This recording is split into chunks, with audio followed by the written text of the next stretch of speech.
एक जगाई मधाई नाम के दो महाक्रूर थे। एक का नाम था जगन्नाथ दास, दूसरे का नाम था माधव दास। ब्राह्मण कुल में जन्मे थे, लेकिन एक मुगल बादशाह के यहां काम करते करते इन दोनों अपने स्थिति से इतने भ्रष्ट हो गए, इन्होंने अपना नाम भी बदल लिया। जगन्नाथ दास और माधव दास दोनों बन गए जगाई और मधाई। इतने क्रूर थे कि गौ मांस भी खाते थे। जहां इनका घर था उस गली से अगर कोई स्त्री भी निकल जाती तो वो भी, उसकी सुरक्षा की भी कोई जिम्मेवारी नहीं। कोई संत महापुरुष चले जाते तो उनको भी ये लोग लूट लेते। मतलब लूट भी करना, स्त्रियों के साथ में अभद्रता भी करनी, गौमांस भी खाना, मद्यपान करके पूरे दिन पड़े रहना, गलत कार्य करना, ये सब करते थे।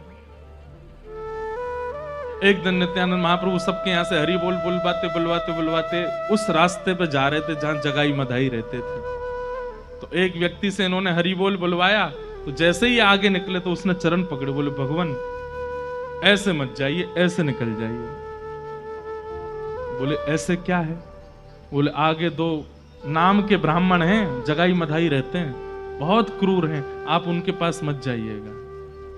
गौ मांस खाते हैं, आपको यहाँ दुर्गंध आ रही होगी, हड्डियां पड़ी होंगी आगे। कितनी माताएं, कितनी बहनें, कितनों को अगवा करके उन लोगों ने गलत कृत्य किए हैं, संत महापुरुषों को जान से मार देते हैं, बहुत गलत आदमी, आप वहां मत जाइएगा। नित्यानंद महाप्रभु हरिदास ठाकुर को देख करके कहते हैं, असली नाम का अधिकारी तो अब मिलेगा जिससे बुलवाना। ये सब तो छोटे छोटे क्रिया करे बैठे थे, असली नाम का प्रभाव जिस पर होना है वो तो अब आगे ही बैठा है। भैया तेरे बहुत भले हो, इधर आ, तेरे को थोड़ा आशीर्वाद दे, आशीर्वाद, बहुत बढ़िया किया तूने, हमको बता दिया।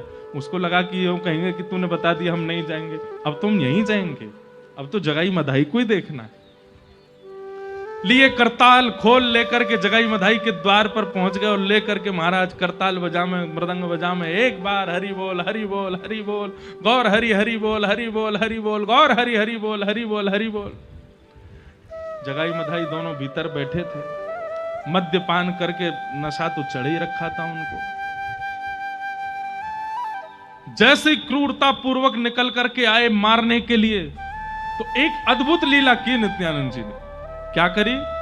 तुरंत अपनी मृदंग समेट करके और हरिदास ठाकुर जी को तो उनकी तरफ धक्का दिया, खुद भाग गए वहां से। हरिदास ठाकुर उनको वो बेचारे जगाई मधाई पकड़ने के लिए गए, बोले रुक जा तुझे बताते, हम हरि बोल कर रहा है सुबह आके। आगे आगे अब हरिदास ठाकुर बोले ये क्या किया इन्होंने, और इतनी जोर से भागे कि दिखे भी नहीं। हरिदास ठाकुर पीछे पीछे दौड़े, बोले आज शिकायत करूंगा इनकी। और जैसे ही पहुंचे तो महाप्रभु जी, चैतन्य महाप्रभु बैठे हैं और पास में निताई महाप्रभु बैठे हैं। इतने में हरिदास ठाकुर बोले अब नहीं जाऊंगा इनके साथ में, ये तो बहुत विचित्र है। वहां जगाई मधाई के पास गए, वहां जाकर के मुझको धक्का दिया है। तो चैतन्य महाप्रभु बोले तुमने ऐसा क्यों किया? बोले इनको पिटने की बहुत आदत हो चुकी है, और हम तो अभी नए नए आए हैं। इनको पहले ही मुगलों ने पकड़ करके बीच बाजार में कोड़े बरसाए थे। हरिदास ठाकुर की कथा भी बड़ी अद्भुत है। और कहा था कि तुम नाम नहीं गाओगे, लेकिन इन्होंने कहा मृत्यु स्वीकार है, नाम नहीं छोड़ेंगे। बोले इनको तो भाई खूब इनको पीड़ना मिल चुकी है पहले, तो हमें लगा कि अभ्यासी हैं, इसलिए हम धक्का दे आए। और हमको तो अभ्यास है नहीं पिटाने का, तो हम तो भागे आए। जगाई मधाई बड़े खतरनाक हैं। हरिदास ठाकुर बोले अब नहीं जाऊंगा इनके साथ, ये तो बहुत खतरनाक है, तो मुझे कहीं भी ऐसे छोड़ के आ सकते हैं।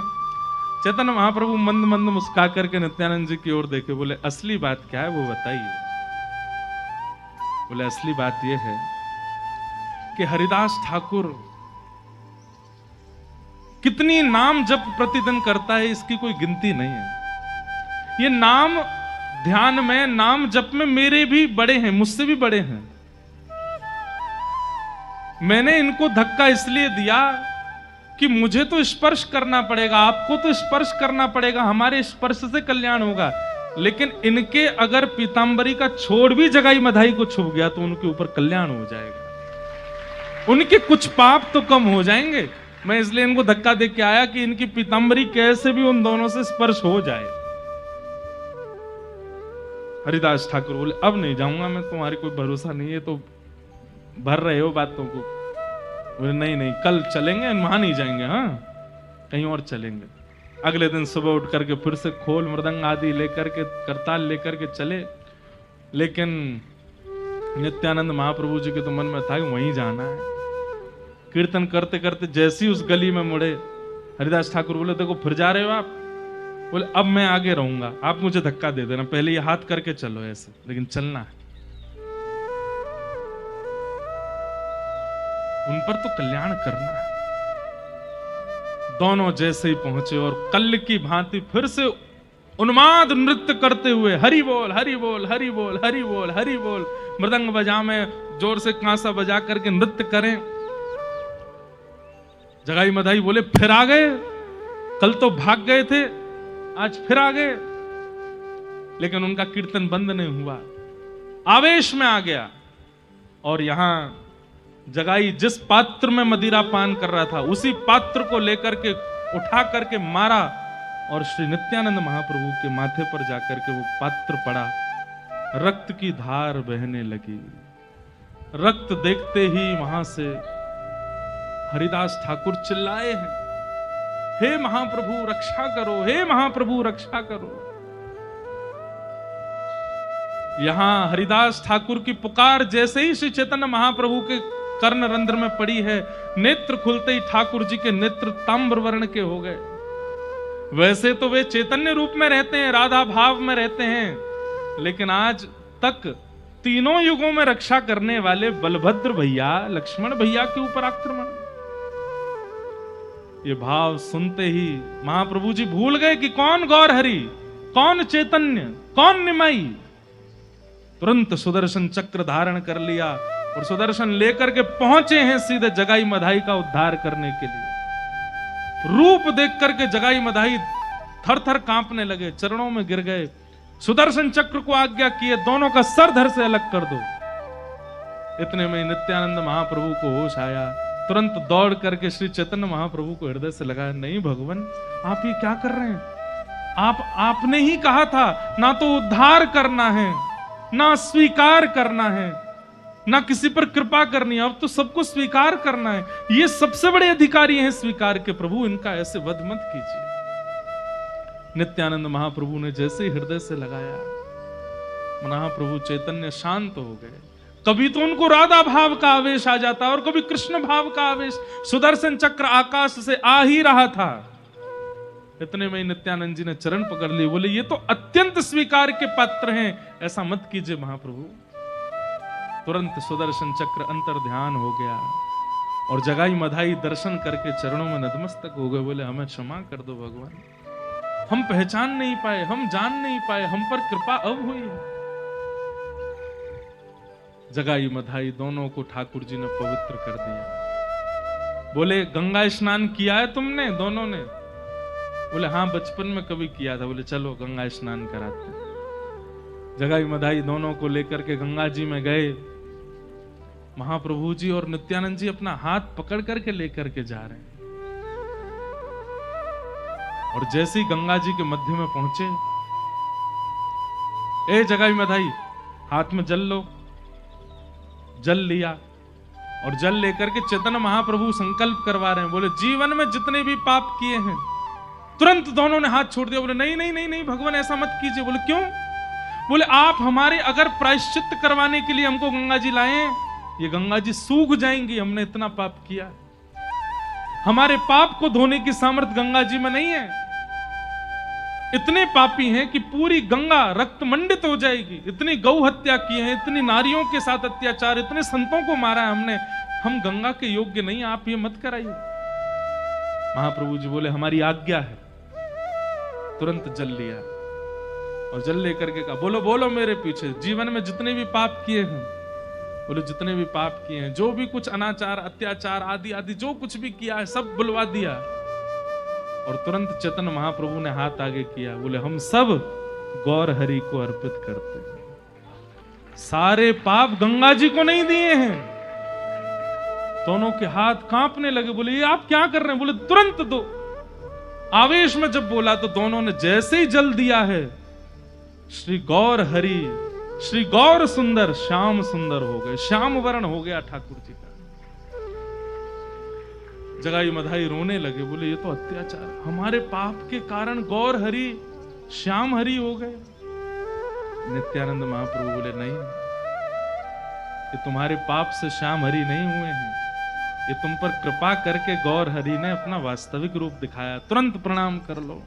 गंगा जी में डुबकी लगा करके चैतन्य महाप्रभु को जैसे ही प्रणाम किया, महाप्रभु जी ने जैसे ही डुबकी लगाई तो जो श्याम वर्ण हुआ था वो पुनः गौर वर्ण हो गया और जगाई मधाई हमेशा के लिए महाप्रभु जी के हो गए। फिर तो वही जगाई मधाई उत्ताल नृत्य करते हैं, आनंद से करताल खोल बजा करके हरि बोल करके अब नित्यानंद महाप्रभु जी के प्रचार में जगाई मधाई आगे चलते हैं सबके पास। जिन जगाई मधाई का नाम सुनकर के घबराते थे, अब वही जब कीर्तन में आगे आगे खोल बजाते हुए चलते हैं तो नगर नगर के लोग आते हैं। बोले जब इन पर कल्याण हो गया, ये शुद्ध हो गए, ये पवित्र हो गए नाम के प्रभाव से, तो हम क्यों नहीं। जगाई मगाई के उद्धार से नाम की ऐसी गति हो गई, नाम का ऐसा प्रभाव फैला कि सब नाम उच्चारण में आनंदित हो गए। कहते हैं ये जगाई मधाई जो हैं, यही सतयुग में हिरण्याक्ष और हिरण्यकश्यप थे, त्रेता में यही रावण कुंभकर्ण थे, द्वापर में यही शिशुपाल दंतवक्र थे। लेकिन इन्होंने अपने तीनों अवतारों के बाद ठाकुर जी से एक बात कह दी। बोले नाथ, बोले हाँ, बोले आपके दर्शन में इतना प्रभाव था तो हमको मारने की आवश्यकता क्यों पड़ी? आप सामने आए थे, उसी से हमारा उद्धार क्यों नहीं हो गया? आपके नाम में इतना प्रभाव था तो आपके नाम तो रावण ने जितना नाम गाया होगा उतना किसी ने नहीं गाया। वो तो भले ही भाव कुभाव अनख आलसहु, नाम जपत मंगल दिश दसहु, तो उस नाम के प्रभाव से रावण पवित्र क्यों नहीं हुआ? आपको उद्धार के लिए मारना ही क्यों पड़ा हम दोनों को? तो ठाकुर जी ने कहा दो कारण। पहला कारण, तुम दोनों शापित थे और शाप की पूर्ति के लिए तुम्हारा उद्धार वध से ही होना था। और दूसरा कारण, नाम प्रभाव सतयुग में आवश्यक नहीं है, नाम का प्रभाव त्रेता में और द्वापर में आवश्यक नहीं है। सतयुग में यज्ञ का प्रभाव है, त्रेता में, सतयुग में तप का प्रभाव है, त्रेता में यज्ञ का प्रभाव है, द्वापर में सेवा का प्रभाव है, ठाकुर जी की मंदिर की सेवा। नाम का प्रभाव जिस युग में है उसमें दिखाएंगे नाम का प्रभाव, तो उसमें बिना सुदर्शन के, बिना गदा के, बिना तीर कमान के नाम से तुम्हारा उद्धार करेंगे। तो वही श्री राघवेंद्र सरकार, वही श्री कृष्ण जब चैतन्य बनकर के आए हैं और वही तीनों राक्षस जब जगाई मधाई बनकर के आए तो उठाया तो सुदर्शन, लेकिन तभी नित्यानंद महाप्रभु ने जब कंठ से लगाया और कहा कि आपने कहा था स्वीकार करना है, तो कान में धीरे से कह भी दिया, अरे हिरण्यकश्यप हिरण्याक्ष हैं, शिशुपाल दंतवक्र हैं, ये पहले ही पूछे बैठे हैं कि नाम का प्रभाव क्या है, नाम से उद्धार करो, दर्शन से उद्धार करो। सुदर्शन से उद्धार कर दिया तो हंसेंगे दोनों। बोले कि यहां भी आपको सुदर्शन उठाना ही पड़ा।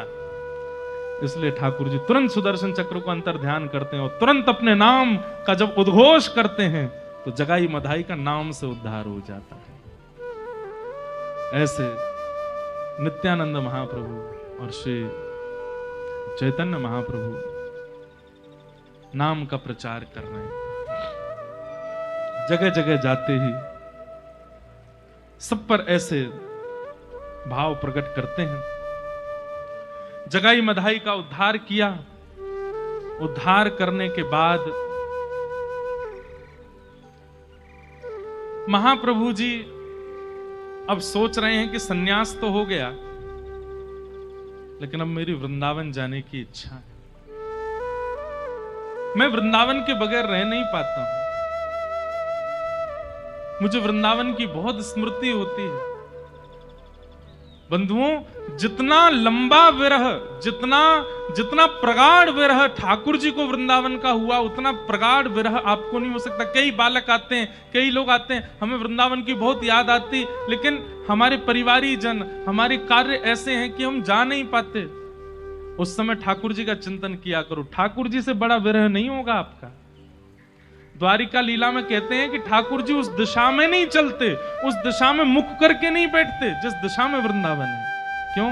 रोक नहीं पाऊंगा मैं खुद को। विश्वकर्मा जब द्वारिका नगरी का निर्माण कर रहे थे तो ठाकुर जी बोले सब कुछ बनाना, पर ऐसी कोई स्थिति मत बनाना जहां रुक करके थोड़ी देर खड़े होकर के कोई क्रिया करनी पड़ती हो और उस दिशा में वृंदावन हो। क्योंकि अगर 2 क्षण भी मैं उस दिशा में रुका तो रोक नहीं पाऊंगा स्वयं को। ठाकुर जी जितना विरह किसी को नहीं हुआ होगा। और वही जब कृष्ण चैतन्य बन करके आए हैं, इतनी अवस्था हो गई, अभी लगभग 25-30 वर्ष की आयु के आसपास महाप्रभु जी होने वाले हैं, लेकिन अभी तक वृंदावन नहीं गए। नित्य याद करते हैं वृंदावन को। तभी आप आज्ञा करते हैं अपने अनुचरों को कि अब मुझे वृंदावन जाना है, अब मैं यहां नहीं रहूंगा। तो बोले आप तो जा सकते हैं जहां चाहें। बोले नहीं, मां से आज्ञा लेनी है। अद्वैताचार्य जी बोले अब आप सन्यासी हो गए हो, मां को आज्ञा लेने की क्या आवश्यकता है, आज्ञा करके चले जाओ, आपको कोई रोकेगा तो है नहीं।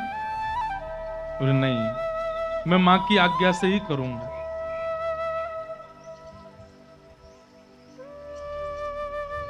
हरिदास ठाकुर बोले क्या कहा आपने, मां की आज्ञा से करेंगे? बोले हाँ, मां तो कभी नहीं कहेगी कि वृंदावन जाओ, फिर क्या करोगे? चैतन्य महाप्रभु बोले तो नहीं जाऊंगा। वो नहीं जाएंगे आप? बोले ना, नहीं जाऊंगा, मां अगर मना कर देगी तो नहीं जाऊंगा। अच्छा, और मां ने कहा कि घर चलो तो चला जाऊंगा। अब ये बातें सुनकर के वहां जितना परिकर खड़ा था वो तो आनंदित हो रहा था। अंत में दृढ़ता पूर्वक हरिदास ठाकुर पूछे ही लिए और मां ने कह दिया सन्यास त्याग दो, पुनः गृहस्थाश्रम में आ जाओ। तो सन्यास त्याग दूंगा, फिर से गृहस्थ आ जाऊंगा। क्योंकि चैतन्य महाप्रभु जानते हैं कि मां नहीं बोलेगी। हरिदास ठाकुर तो नाचने लगे, जितने अनुचर थे सब नृत्य करने लगे। बोले अब हमारे पुनः गौर निताई आएंगे, अब हमारे फिर से गौरांग आएंगे, फिर से उनके केश, फिर से पीतांबरी पहनेंगे। अरे मां तो तैयार बैठी है कहने के लिए।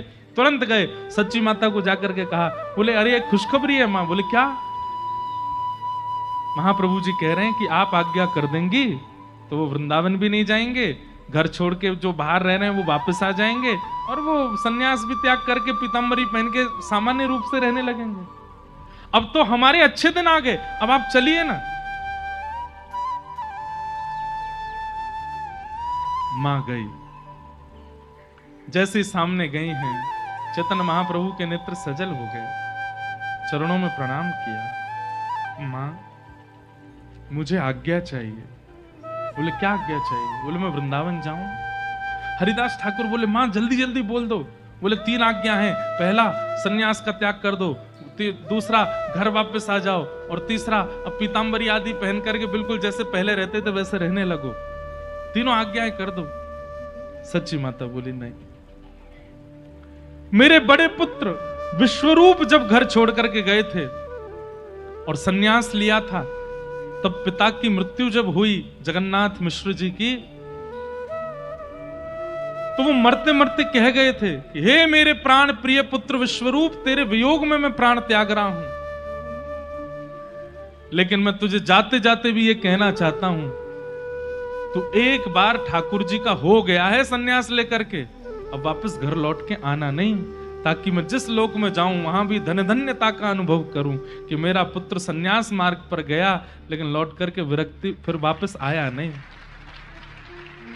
तो जो इनके पिता की इच्छा थी वो मैं कैसे तोड़ सकती हूं, मैं कैसे कह सकती हूं कि तुम वापस आओ। महाप्रभु जी तो जानते ही थे कि मां नहीं बोलेगी। चरणों में कहा मां अब मुझे आज्ञा दे दो, मैं वृंदावन जाऊं। मां ने कहा देखो तुम्हें रोक तो नहीं सकती मैं, तुम तो सन्यास ले चुके हो, पर मेरा तो सन्यास नहीं हुआ ना। तुम जब निकलते हो तुम्हारे सिर पर केश नहीं होते, तुम्हारे अंग पर वस्त्र नहीं होते, तुम्हारे हाथ में दंड होता है, सब तुमको सन्यासी समझते हैं, पर मेरे चित्त में तो पहली भावना पुत्र की ही आती है। सन्यास तुमने लिया है, मैंने नहीं। इसलिए एक बात तो कह सकती हूं, क्या वृंदावन बहुत दूर है, वृंदावन यहां से बहुत दूर है। कभी अगर इच्छा भी हुई और मैं अगर मरणासन अवस्था में भी हुई और तुम्हें यदि पत्र भी भेजा गया तो वो पत्र पहुंचने में इतना समय लगेगा, तब तक तो शायद मैं बचूं भी ना। इसलिए हमारे इस बंगाल प्रांत के समीप में वृंदावन है, जगन्नाथपुरी, तुम वहां चले जाओ। जगन्नाथपुरी से कभी तुम्हारा मन करेगा गंगा में स्नान करने का। मुझे पता है तुम्हें मुझसे प्रेम नहीं है, एक माँ की जो भाषा होती है वही सच्ची माता बोल रही है।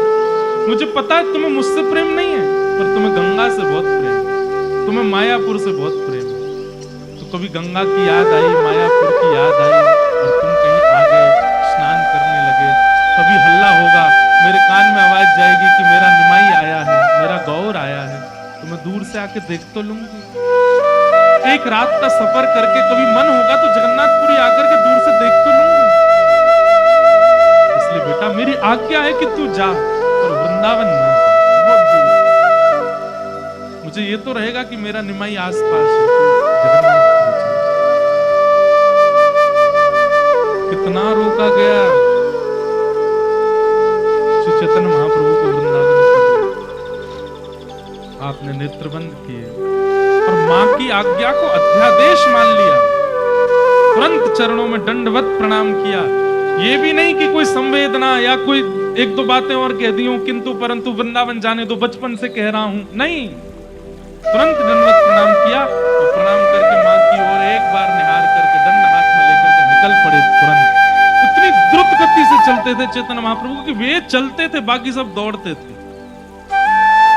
निकल पड़े जिस दिशा में है जगन्नाथपुरी। असंख्य भीड़ पूरी मायापुरी की नदिया की चल रही है साथ में। महाप्रभु जी बोले मेरी आप सबसे हाथ जोड़ के दंडवत करके प्रार्थना है, सब वापस लौट जाए।